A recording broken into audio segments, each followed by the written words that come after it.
Both Illinois and Nebraska were coming off wins. Who would gain the momentum of a winning streak? Well, it was the road team, the 16-point underdog. Illinois winning at Nebraska 41-23.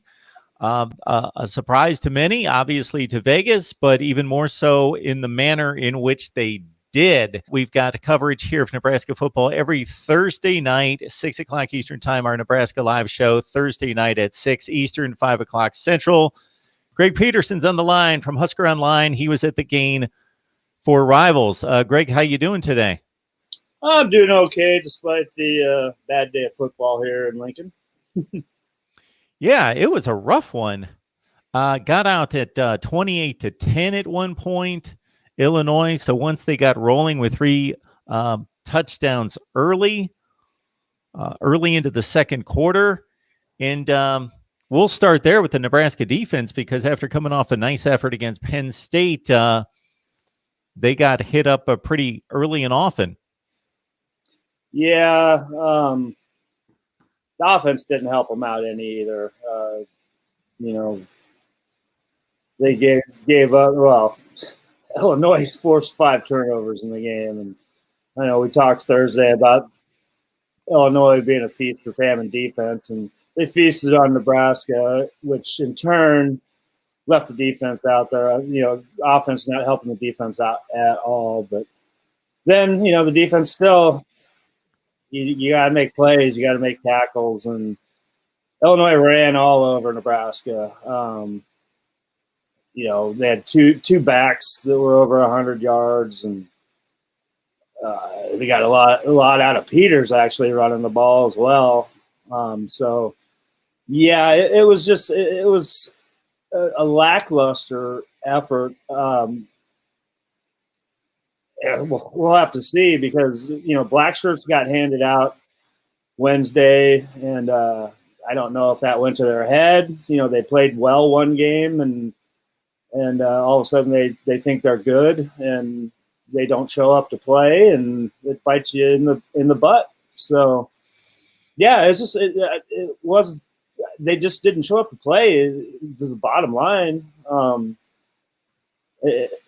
know, and Coach Frost was, he takes the blame for it, but at a certain point, it starts at the top. But at a certain point, you got to get everybody in line too. So, yeah, it's Illinois just pretty much had their way with Nebraska all day long, and it was not fun to watch if you're a Nebraska Cornhusker fan.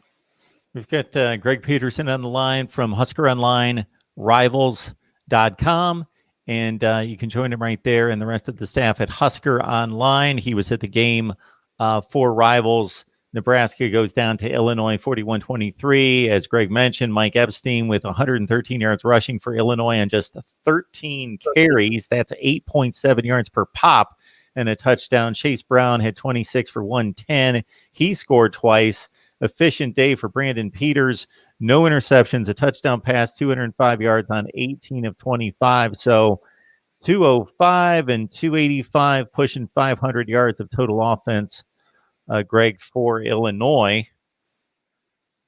But the offense didn't help him out either. The portions that I saw, I got to say, Luke McCaffrey's line outside of the interceptions isn't terrible, but you can't throw out the interceptions when you throw 3 and 26 pass attempts. He certainly didn't look the part throwing the football when I was watching. Off target, threw a few in the dirt. Just not a great day for Luke McCaffrey. No, it wasn't. And, we've said before, he's a freshman, and, he's a redshirt freshman, and, was playing in the second game as a starter, and, it's going to happen every now and then.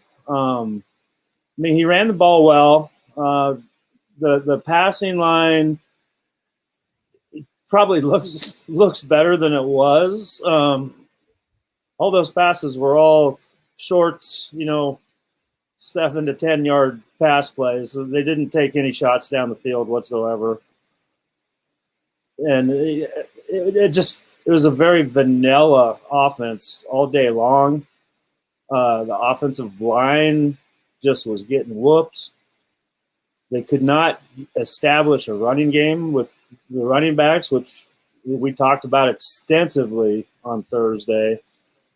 Dedrick Mills was not in the game. He's still been banged up. So Marvin Scott III got the start today, and it was just a bizarre day all the way around. The first play of the game, Luke McCaffrey tried to get rid of the ball, and they called it a backwards pass. And when the replay clearly showed that it was forward pass, and so Illinois got the ball right away inside the 10-yard line and capitalized on that.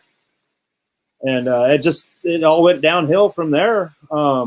Apparently, the officiating crew had said that there was not a camera angle going down the line of scrimmage that they could have used to see that. But I think anybody that was watching the replay, it was clear. So, yeah, you start off in a hole like that. And they started to move the ball right away, when they got the ball back after that, and put together a nice looking drive. Marvin Scott had 4 or 5 carries, popping off 4 to 6 yards of carry there, and looked really good doing it. But then all of a sudden they just went away from that, and it went to the short passing game, and it went with Luke McCaffrey, just scrambling a lot, trying to create things. It was just kind of a helter-skelter type of a day, and it didn't look like anybody was on the same page, to be honest with you.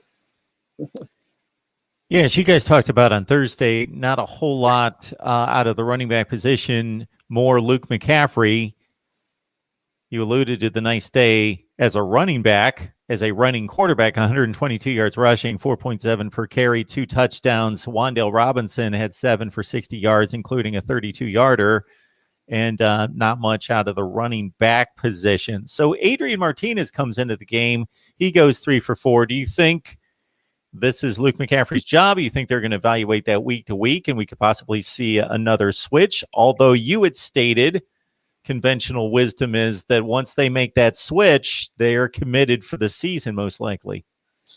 Usually that would be the case, but you know what? If you ask me, it's going to be, this is going to be a week-to-week job. Whoever wins it during the week of practice is going to be the guy. I think that's obvious because Adrian, he came in with 4.5 minutes left in the game, and he looked pretty good. He hit a big pass play to Wan'Dale Robinson, and he got it. He got him on the board. So he moved the ball well. But like I said, there wasn't a lot of help out there for either quarterback that was in there. And, once they got the ball back again, there was only a couple minutes left. And, again, the line collapses and he takes the sack. Actually, that was a two-point conversion after the touchdown. And, penalties again. They get a holding, and it puts them back on the 2-point conversion that they had just, or actually it was an offensive pass interference on Austin Allen, the tight end, when they made the 2-point conversion. So back 15 yards, and Adrian Martinez takes a sack, and that's pretty much it. No more chance of a comeback. But it's going to be a fierce battle, I think, going into the week, and whoever comes out on top is going to start on Friday against Iowa because it's a short week. People forget that it's Thanksgiving and, Black Friday game. So they're going to get to work right away tomorrow. And, that's going to be an open competition. And I expect pretty much every position is going to be a battle, and everything's open right now, which it has been already, this season. And it's going to be that again, and you're going to see a lot of different faces in there.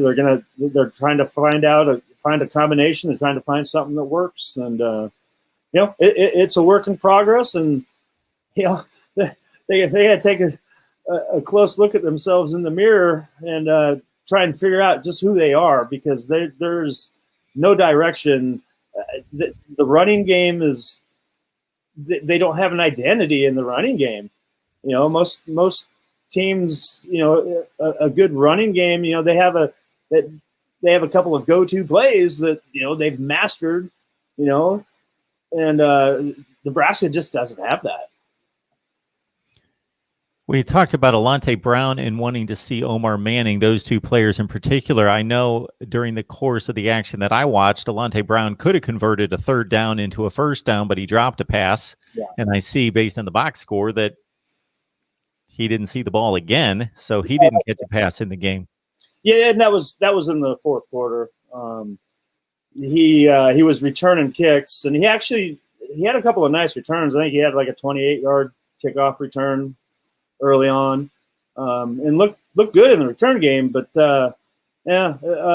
just we're not seeing these young guys get a chance. Omar Manning was on the sideline in street clothes, so you know we don't know what's going on there. Hopefully it's an injury, but we don't know. Alante, we saw a little bit of Alante Brown, and you know he didn't step up and make the play when he had to. So yeah, you know Xavier Betts, he had I think he had one catch as well.